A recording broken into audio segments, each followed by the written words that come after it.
Hi students, how are you? So in last class we were discussing about the story of magnet and we saw that some rocks have magnetic property and that rocks are called magnetite, that is natural magnets.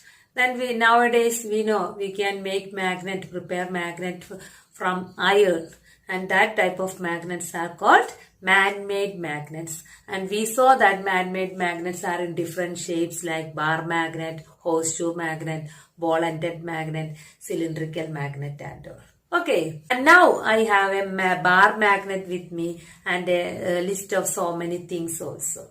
Now we can check which of these substances are attracted towards this magnet. So first I have a marker pen. I am touching this marker pen to this bar magnet. It is not sticking to the magnet. That means it is not attracted towards the magnet. Then I have a safety pin with me. Now we can bring the safety pin towards the magnet. What happened to the safety pin? You can see the safety pin stick to the magnet. That means this safety pin is attracted towards the magnet. It stick to the magnet. Okay. Then what about this sketch pen? It is not sticking to the magnet. That means it is not attracted towards the magnet. Then what about a pencil that is made of wood? No, wood is also not attracted towards the magnet. It is not sticking towards the magnet. Now I have an iron nail with me. Iron nail made of iron. So what happens? You can see iron nail made of iron is sticking to the magnet, or it is attracted towards the magnet. Then what about plastic? Plastic is also not attracted towards the magnet. Okay. So here we can see some substances are attracted towards the magnet and some substances are not attracted towards the magnet. Now there is a table in your textbook, table 13.1. So here iron ball, it is made of iron. What about attracted by the magnet, yes or no? Yes. The next is scale made of plastic. It is not attracted towards the magnet. Then shoe made of leather. Leather is also not attracted towards the magnet. Then you can write a pencil made of wood. What about that? That is also not attracted towards the magnet. So here we can see some substances are attracted towards the magnet, or some substances stick to the magnet. And some substances like eraser or pencil or plastic pen and all, that is not attracted towards the magnet. So here we can see that the materials made of wood, plastic, rubber, glass, leather, etc.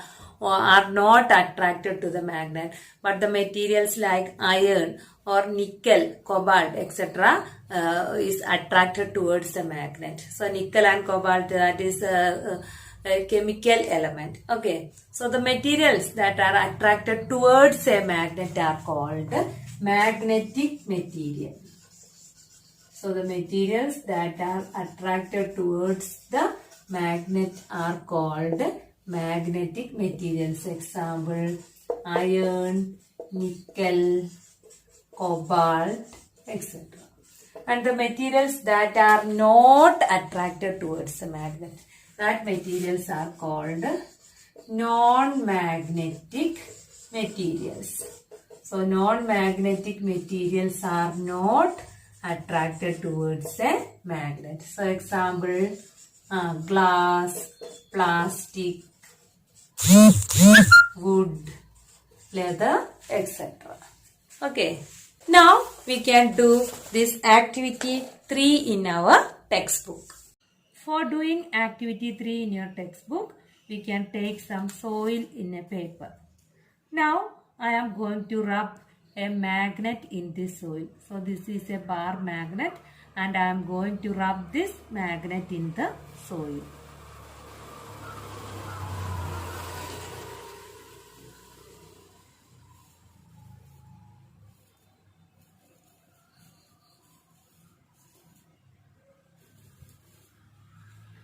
Now you look, you can see some particles of sand or soil sticking to the magnet.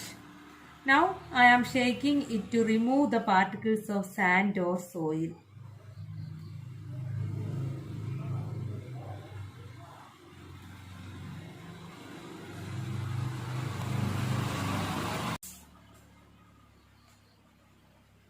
Then also you can see some particles sticking on the magnet.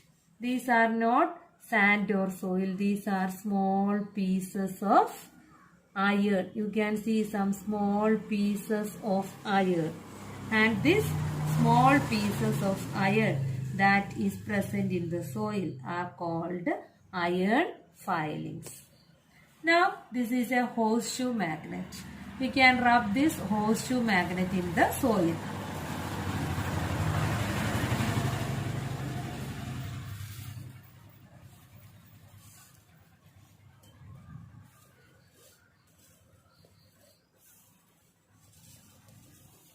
So we can rub it like this.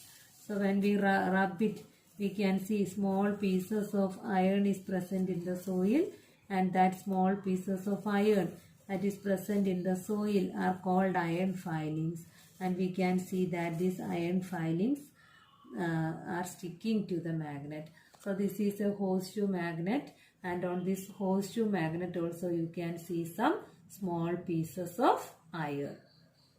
So by doing an activity like this, we can find out whether the soil or sand from a given place contain particles that have iron. So today I took some soil and you saw that soil contain a lot of iron particles or lot of iron filings. Okay. So here you can see one table, 13.2 magnet rubbed in sand, how many iron filings. So you write the location from where you took the soil, and what about the presence of iron filings. Is it many or very few or none? You fill this table also. So you can see that the presence of iron filings in different places is different. Some places there will be many iron filings, some places few, and some places there won't be iron filings. Now next topic is about the poles of a magnet. So next topic is poles of a magnet. So we can look which are the poles of a magnet.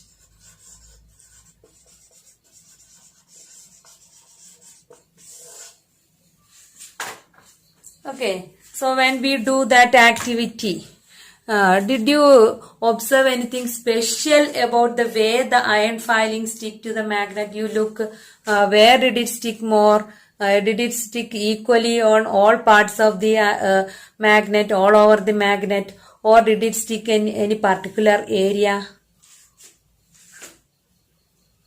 You can see what more iron filings are attracted towards the two ends of the magnet.